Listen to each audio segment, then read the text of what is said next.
Hello friends, hello मेरी पटकथा family, कैसे हो आप सब। तो नवरात्रि मना रहे हैं और नवरात्र में बहुत सारे प्रयोग भी होते हैं। चलिए मैं आपको अपना इंट्रोडक्शन देती हूँ। मैं स्नेहा सिंह, चैनल पटकथा से आपके लिए एक वीडियो लेके ऐसा आई हूँ जो कि दुर्गा पूजा में अगर आप करते हैं तो ये इसका महात्म ही कुछ और है। आज का जो वीडियो है वो सिंपल सा वीडियो है नवान मंत्र पे।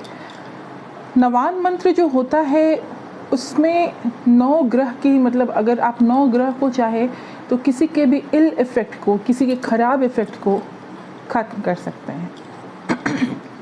देखिए, हर किसी की कुंडली में सारे ग्रह अच्छे हों ये ज़रूरी नहीं।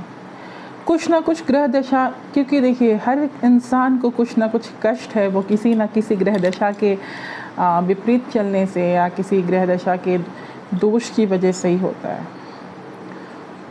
तो ये एक ऐसा मंत्र है, सिंपल सा मंत्र है जो चामुंडा देवी का मंत्र है। और चामुंडा वो 3 महान पूजा में से एक है जिसमें कि इसको कीलित, मतलब ये इसको कीलित करने की ज़रूरत नहीं। जैसे बाकी को भगवान ने लॉक लगा के रखा है कि हर कोई इसको यूज़ ना कर सके या मिसयूज़ ना कर सके। जब तक आप उसका कीलक नहीं खोलोगे वो पूजा बहुत फलदायी नहीं होती है, बेनिफिट्स उसके नहीं मिल पाते। भगवान शिव ने इसको इसीलिए भगवान शिव ने उसके बाद बहुत सारे शाबर मंत्रों की उत्पत्ति की। तो ये मंत्र ऐसा है, जब माता ने माँ काली का फॉर्म लेके, चामुंडे के फॉर्म में लेके, मतलब अपने फॉर्म, एक काली से विग्रह निकलती है और वो एक चामुंडा के फॉर्म में आती हैं और चंड मुंड का विनाश करती हैं, और इसी पे इनका नाम पड़ा चामुंडा। जो मंत्र है ओम ऐम हीम क्लीम चामुंडाय विच्चे,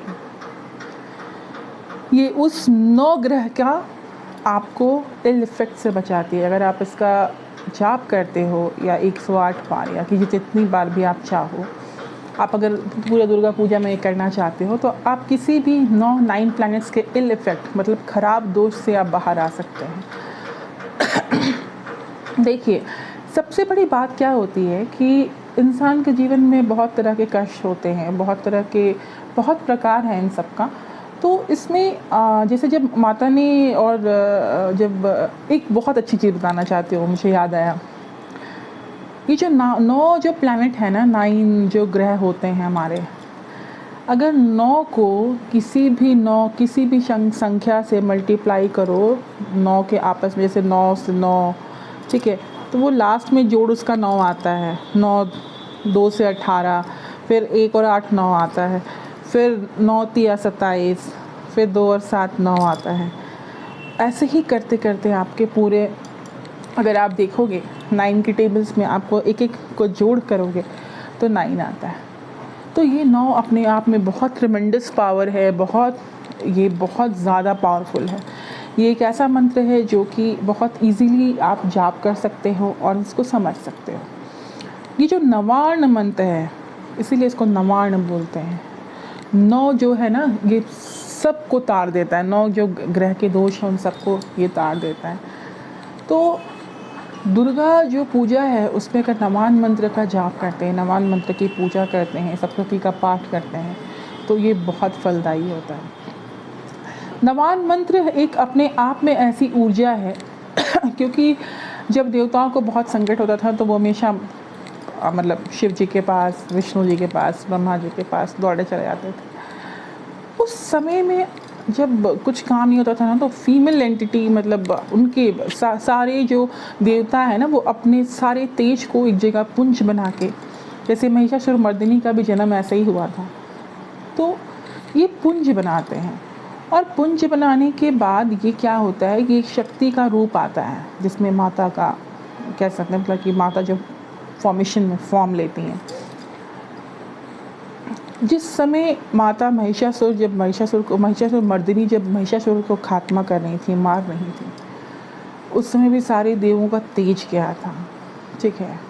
और वो जो महिषासुर मर्दिनी है, वो भी कहते हैं ना महाल्या, वो भी उन्हीं का रूप है। ये जो हम पढ़ते हैं ना दुर्गा सप्तशती, उन्हीं का रूप है। और अंत में आप पाइएगा सिद्ध कुंजिका स्तोत्र, जिसमें कि नवान मंत्र का छोटा सा भाग आता है, ओम ऐं ह्रीं क्लीं चामुंडाय विच्चे। और इसके आगे फिर पूरा, अगर सप्तशती का आपको प्राप्ति चाहिए तो आप सिद्ध कुंजिका सूत्र पढ़ सकते हैं, जिसमें है ओम ऐं ह्रीं क्लीं चामुंडाय विच्चे, जल जल प्रज्वल प्रज्वल, ऐसे करके फिर माँ का मतलब मंत्र है। तो ये जो मंत्र होता है, ये जब आपको बहुत डर लगे ना, तो भी अगर आप जपेंगे तो आप देखेंगे कि डर से मुक्ति। अगर कहीं आप ऐसी जगह पे जा रहे हो जहाँ पे आपको वहम हो रहा हो, डर हो रहा हो, किसी के होने का अंदेशा हो रहा हो, या कभी अब तो भूत प्रेत से नहीं, अब तो इंसान से ही डर लगता है, चोर से या डाकू से, तो भी आप इस मंत्र का जाप कर सकते हैं। ये मंत्र अपने आप में बहुत बड़ा फलदायी है। अच्छा, एक चीज़ और मैं बताने वाली हूँ आपको। जो हमारे यहाँ स्कंद माता का पूजा होता है पंचमी के दिन, उस दिन ललिता पंचमी है, ठीक है। मैं ललिता पंचमी के बारे में आपको बताती हूँ। ललिता त्रिपुर सुंदरी, ठीक है। ललिता माँ का तो त्रिपुर सुंदरी है, राज राजेश्वरी हैं, उन्हीं का नाम है। ये तीनों लोकों की मालकिन हैं, ये तीनों लोक में मतलब इनकी स्वामिनी हैं, यही माता श्री विद्या है। तो इनका बर्थडे है, इनका जो बर्थडे, मतलब बर्थडे क्या बोलूँ, ये तो खुद ही ब्रह्मांड में इन्होंने सबको इन्होंने बनाया है। तो विष्णु, ब्रह्मा, मतलब शिव, एक तरह से जैसे इनके पति भी शिव ही हैं, कामेश्वर हैं, लेकिन मतलब शिव को मतलब एक एक फॉर्म, पार्वती को मतलब पार्वती का ही महाविद्या, 10 महाविद्या का एक फॉर्म है, लेकिन ये असीम है। इसमें इनके जो ब्रह्मांड, इन्होंने ब्रह्मांड की रचना की है, तो इनका है प्रादुर्भाव हुआ था, उस दिन किया था। और इनका जो श्री विद्या, जो हम ये क्या बोलते हैं, श्री यंत्र रखते हैं, उसको हम सोचते हैं ये माँ लक्ष्मी का श्री यंत्र है और श्री यंत्र की पूजा करते हैं।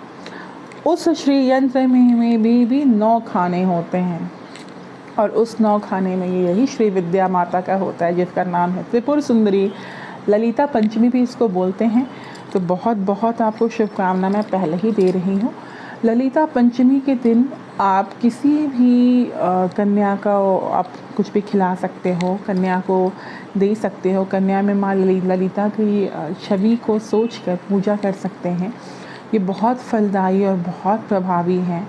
ये माता के मतलब ये देवता भी इनकी पूजा करते हैं। तो सोचिए कि ये माता मतलब कितनी सौम्य, कितनी सुंदर होंगी।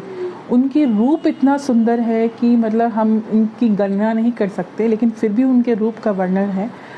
तो ललिता पंचमी में मैं आपको यही बताने वाली थी श्री माता का। अच्छा, 16 नित्याय जो मैं कहती हूँ, इनका एक नाम षोडशी भी है। तो 16 नित्याय में से जैसे देखिए 15 दिन इधर होता है हमारा मतलब शुक्ल पक्ष हो गया, 15 दिन हमारा हो गया अमावस वाला। तो जो 15 के बाद जो वो तिथि जो होती है ना, जिसमें अमावस और वो 15वीं मतलब कि जो पहली तिथि होती है, उसके बाद अमावस आने वाली रहती है। तो जो उसकी तिथि रहती है, वो तिथि में जो एक बीच का समय होता है, वो ही है 16 नित्या, और उन्हीं का नाम है षोडशी। और यही षोडशी श्री विद्या है, जो 16 साल की दिखती हैं और बहुत यंग हैं। इनकी पूजा करने से आपको बहुत अच्छा यूथ मिलता है, ब्यूटी मिलती है, आप हर एक चीज़ मिलती है, जो भी आपका डिज़ायर हो वो आपको मिलती है।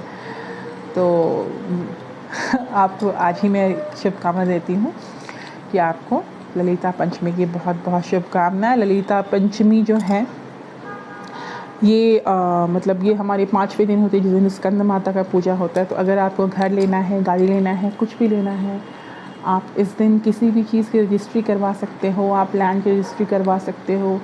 तो ये बहुत अच्छा दिन है। कुछ भी शुभ लेना है तो आप इस दिन लीजिए, क्योंकि ये अनुराधा नक्षत्र में आता है और बहुत ही अच्छा होता है। अनुराधा नक्षत्र अपने आप में बहुत बड़ी चीज़ है, उसके बारे में कभी विशेषकर आपको फिर कभी बताऊँगी। तो आज के लिए मैं इतना ही, इस पर ही मैं ख़त्म करती हूँ। तो विवाह जिस दिन ललिता पंचमी है, उस दिन जो भी मतलब विवाहित स्त्रियां हैं, उस दिन आप अपने सिंदूर से नया सिंदूर लाके माता को चढ़ा सकती हैं और सिंदूरदानी में उसे रख सकती हैं। इससे भी लॉन्जिविटी ऑफ हस्बैंड बहुत अच्छा रहता है। कहते हैं कि पति की उम्र बहुत लंबी होती है। तो आप हर साल दशहरे में अगर ये प्रयोग करेंगे तो इससे डेफिनेटली आपके हस्बैंड की जो एज है वो लंबी रहेगी आयु। चलिए, मैं इन्हीं सब टोटकों के साथ अब विदा लेती हूँ, फिर कल मिलती हूँ। Take care.